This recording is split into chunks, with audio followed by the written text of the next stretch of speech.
चिल्ला, जितना मन करे चिल्ला, पर समझ ले यहाँ ना कोई अपनी इच्छा से आ सके ना जा सके।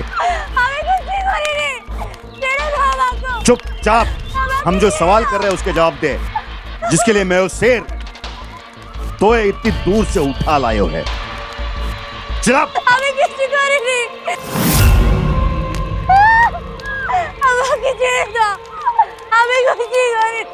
चुप, एकदम चुप। यहाँ सवाल पूछने को हक हम आयो है।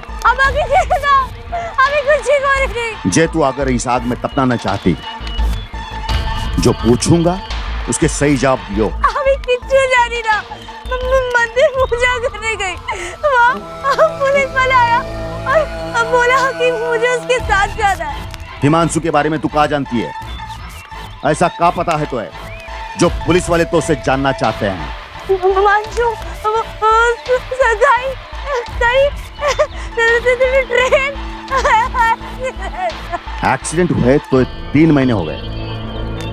तू 3 महीने जिंदा थी तो कहां थी? बता, हिमांशु कैसे मरो?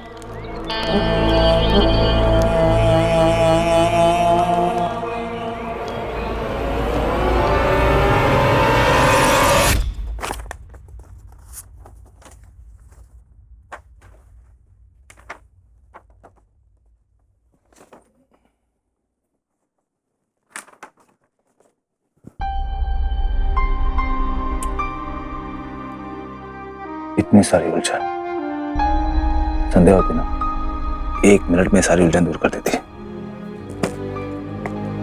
एक काम करता हूं,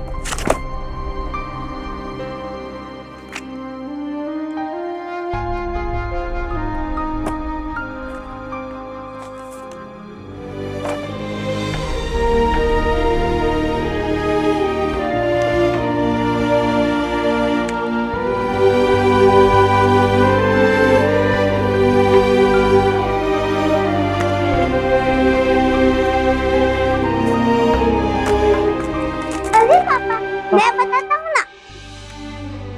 हाँ, ये वाला भी नहीं, ये भी नहीं। ये अच्छा लगे।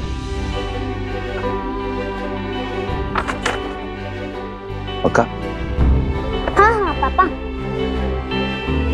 थारी मम्मा को पसंद आना चाहिए बस। अरे हाँ। नहीं, तू समझा नहीं। मामा ने कहा था कि वेदांश में ना हर चीज उनकी पसंद की होनी चाहिए बस। पापा, मम्मा यहाँ होती है ना तो उन्हें भी ये अच्छा लगता। पक्का? पक्का। तो ये ठीक है, इसको फाइनल करते हैं। मैं अभी डिजाइनर को फोन कर देता हूँ। हाँ? फोन कर।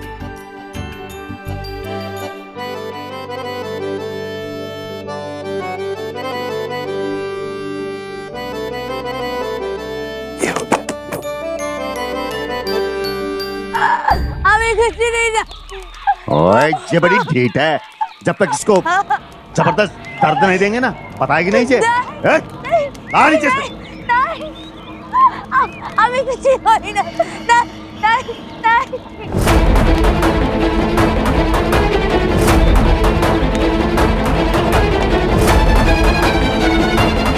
रुक जाओ।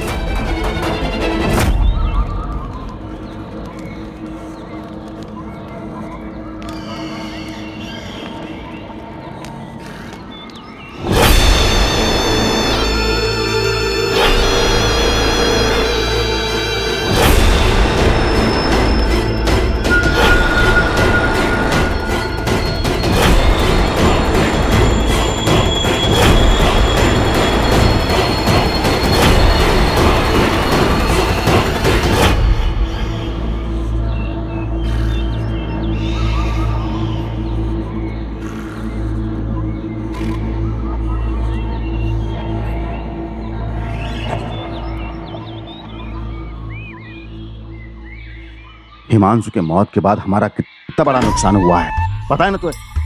ऊपर से ये लड़की कछु बता नहीं रही है। आज जिसे तुम बचा रहे हो हिमांशु के साथी हमारी पैशन की वो सारी शक्तियां हमारे हाथ से निकल गई। अब सरकार के खिलाफ हम बिना पैशन के इतना बड़ा मिशन कैसे पूरा करेंगे? पैशन के बिना हम हथियार कहां से लाएंगे? हमारा सारा काम रुक जाएगा। हमारा काम नहीं रुकेगा, ये मिशन जरूर पूरा होगा। हम ये लड़ाई जरूर जीतेंगे कमांडर, हर हाल में जीतेंगे। मानता हूं हिमांशु की मौत के बाद चीजें मुश्किल हो गई हैं, लेकिन हमें जोश से नहीं होश से काम करना होगा।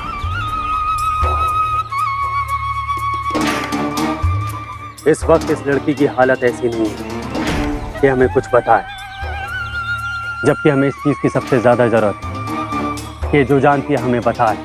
इतना जरूरी कि उससे पहले पुलिस तो क्या, मौत के हाथ तक इसके पास नहीं आने दूंगा मैं। हाय, कई बात समझ में आ गई, बुद्धि वाली बात। बजाय रखेंगे का हिमांशु के घर 2 दिन में इसकी दिमागी हालत ठीक हो जाएगी और इसे हर बात उगलवा लेंगे। हाँ, तभी तो तुम हमारे संगठन के शेर हो। अच्छा सोचा है तुमने। इसके कारण लड़की हमारी नजर के सामने रहेगी और हमारा काम भी पूरा हो जाएगा। नीचे उतारो इसे।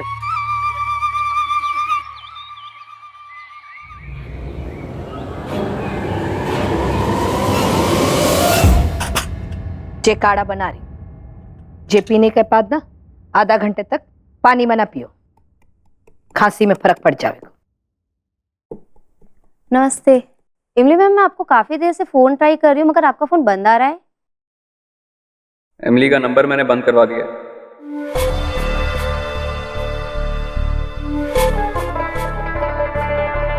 वो बुधराज जी की वाइफ का आज फेशियल का अपॉइंटमेंट है और काफी सारे फेशियल के प्रोडक्ट खत्म हो चुके हैं। हमें कुछ नए प्रोडक्ट का ऑर्डर भी करना है और कुछ और भी चीजें हैं जो मंगानी है।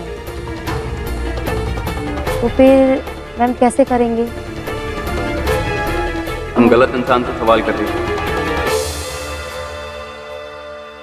एमिली इस घर की गृहिणी है। घर संभालना, बच्चे संभालना, ये सब काम है इसका। पार्लर से जुड़ा कोई भी सवाल तुम मुझसे करो, क्योंकि पार्लर का मालिक मैं हूँ। रही बात तुम्हारे सामान की, तो लिस्ट बना के दे देना, सब टाइम पे मिल जाएगा। जी। एमिली, एक कप चाय लो।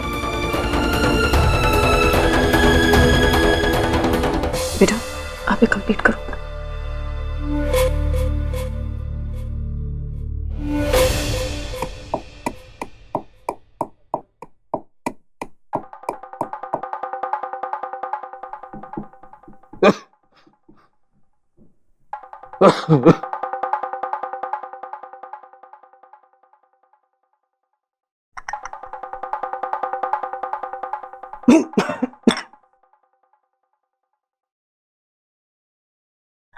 एक काम ढंग से नहीं होता तुमसे।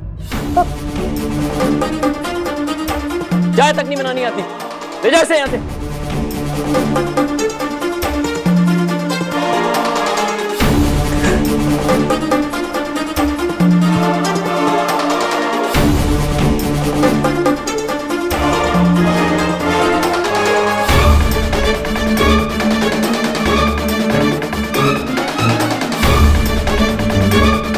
आइए मम्मा, मैं आपको दवाई लगा देती हूँ।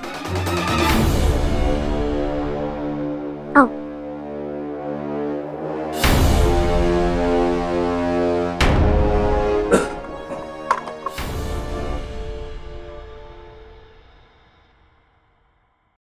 खांसी और जीवन किस्मत का खेल हो गए।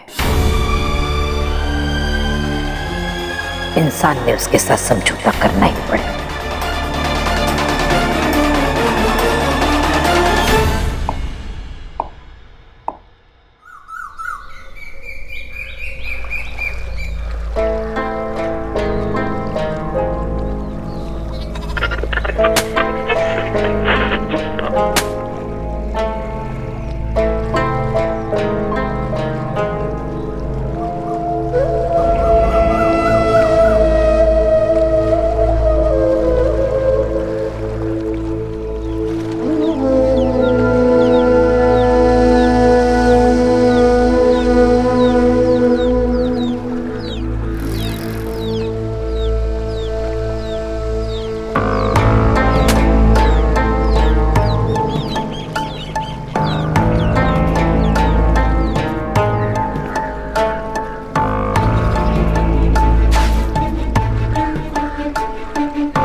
ये कैसा गाँव है?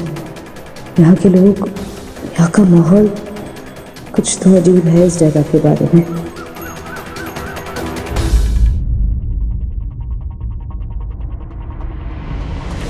मामा बस, अब बहुत हो चुका। सहने की भी एक हद होती है।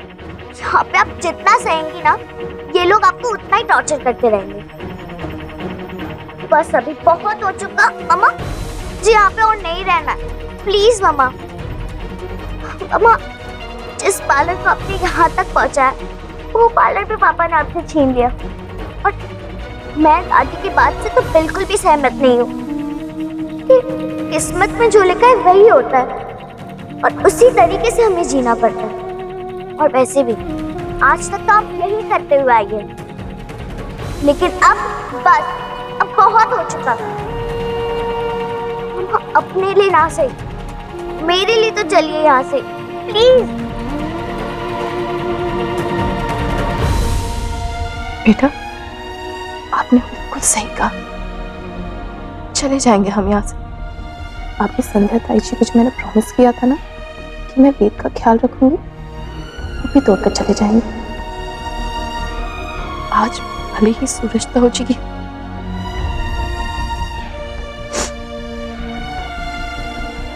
लेकिन हमें इससे क्या? संध्या ताई जी के जाने के बाद तो उनके सारे प्रॉमिसेस भी चले गए ना। भले ही संध्या ताई जी ने हमारे लिए बहुत कुछ किया हो, लेकिन हमें उससे क्या? हम नहीं सोचेंगे किसी के लिए। हम ये घर, हम सब कुछ छोड़कर चले जाएंगे। हम वेद को ऐसे अकेले छोड़ के नहीं जा सकते मामा। वेद अभी बहुत छोटा है, उसको हमारी जरूरत है ना। और संध्या ताई जी ने हमारे लिए कितना कुछ किया है, और उनका दिया हुआ प्रॉमिस आप नहीं तोड़ सकती। हम यहाँ से कहीं नहीं जाएंगे, कहीं नहीं।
यहाँ लोग आमतौर पर धनुष बाण को हथियार के रूप में इस्तेमाल करते हैं। और ये क्या, यहाँ बच्चों को भी हथियार बनाना सिखाया जाता है?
कितनी अच्छी बात है कि यहाँ लड़कियों को भी पढ़ाया जाता है। क से कट्टा, क से कट्टा, ख से खंजर, ख से खंजर, ग से गोली, ग से गोली, म से मारपीट, म से मारपीट, ब से बम।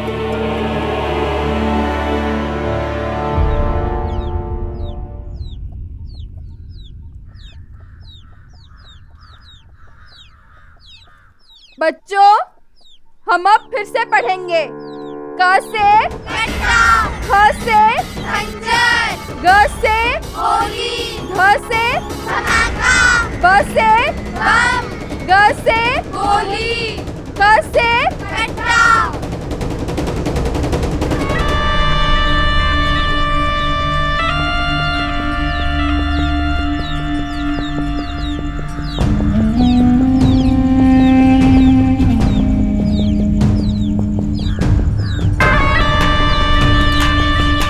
ये पुलिस, ये सरकार हमारी सबसे बड़ी दुश्मन है। हमसे हमारा हक छीनना चाहते हैं वो, हमको गुलाम बना के रखना चाहते हैं वो। लेकिन नहीं, हम उनकी गुलामी नहीं करेंगे।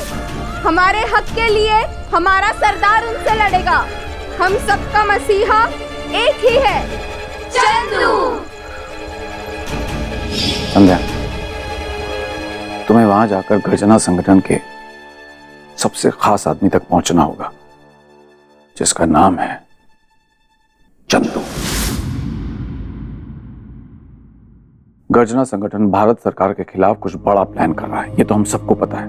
लेकिन वो एग्जैक्टली क्या करने जा रहे हैं, उनके इरादे क्या हैं, उनके मंसूबे क्या हैं, वो चाहते क्या हैं, ये सब किसी को नहीं पता। But I am sure in सब की पूरी जानकारी चंदू के पास जरूर होगी। तुम्हारा काम है ये पूरी जानकारी चंदू से निकालना। हालांकि चंदू तक पहुंचना इतना आसान नहीं होगा संध्या, लेकिन इस इम्पॉसिबल को पॉसिबल करना तुम्हारा काम है। वहां जाके कब, कहां, कैसे, क्या करना है, ये सब तुम्हें वहां जाकर खुद फैसला करना होगा। 99% चांस ये है कि वो तुम्हें हिमांशु के गांव में रखेंगे, जो जंगल के सबसे नजदीक है, और वो तुम्हारे ऊपर लगातार नजर बनाए रख सके। संध्या, तुम्हें वहां रहकर ही इस मिशन को अंजाम देना होगा।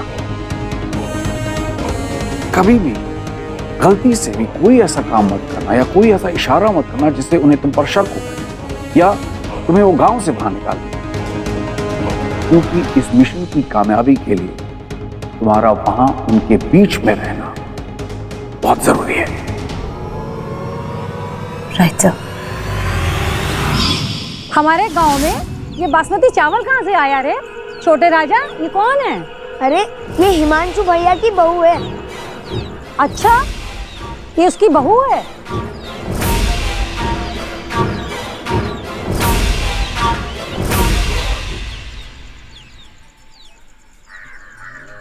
मंजरी मौसी, ओ मंजरी मौसी, देखो कौन है।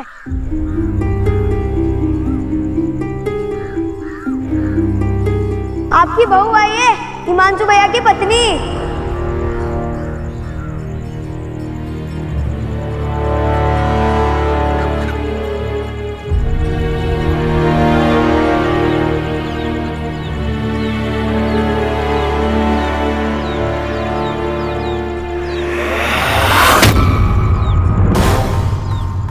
मनोज आई भी है तो सूरज सुबह के